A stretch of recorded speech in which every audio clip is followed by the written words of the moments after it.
السلام علیکم، میں ہوں آپ کی ہوسٹ کرن منور، اور آج کی ویڈیو میں ہم بات کریں گے اور دیکھیں گے ترکی کے شہر استنبول میں واقع آپ صلی اللہ علیہ وآلہ وسلم کے مدینہ منورہ کے میزبان اور جانثار صحابی ابو ایوب انصاری رضی اللہ عنہ کے مزار کی۔ ترکی میں سب آپ رضی اللہ عنہ کو ایوب سلطان کے نام سے پکارتے اور جانتے ہیں، اور استنبول کے علاقے میں آپ کا مزار ہے، اس علاقے کا نام بھی آپ رضی اللہ عنہ کے نام سے منسوب کیا گیا ہے۔ ایک پتھر آپ کے مزار میں مزین ہے جس پہ عبرانی زبان میں ابو ایوب انصاری رضی اللہ عنہ لکھا گیا ہے، جس کی مدد سے آپ رضی اللہ عنہ کے مزار مبارک کی شناخت ہوئی۔ آپ رضی اللہ عنہ کے مزار مبارک کے 3 حصے ہیں: جامع ایوب، مزار ایوب اور قبرستان ایوب۔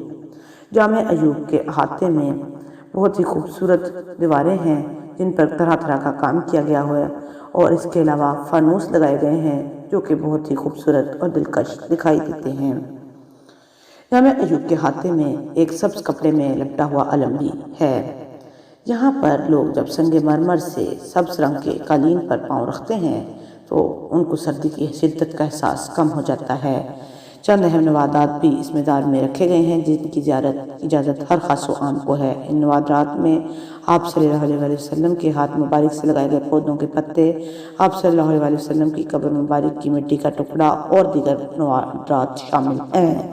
لوگ یہاں پر جوق در جوق آتے ہیں اور اس مزار پر حاضری دیتے ہیں، فاتحہ خوانی کرتے ہیں اور حضرت ابو ایوب انصاری رضی اللہ عنہ کی ایصال ثواب کے لیے دعا کرتے ہیں، اور اپنی محبت کا اظہار آپ صلی اللہ علیہ وآلہ وسلم اور ان کے جانثار ساتھی صحابہ کرام رضی اللہ عنہ سے کیا جاتا ہے۔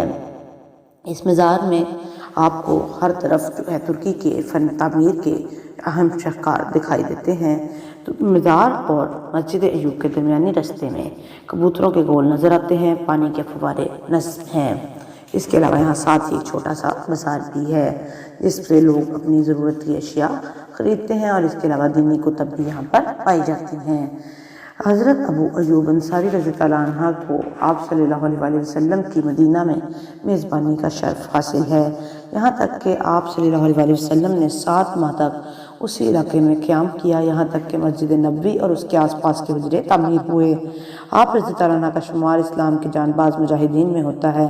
آپ رضی اللہ عنہ کے دور خلافت میں ابتدا میں مدینہ منورہ کے گورنر بھی رہے۔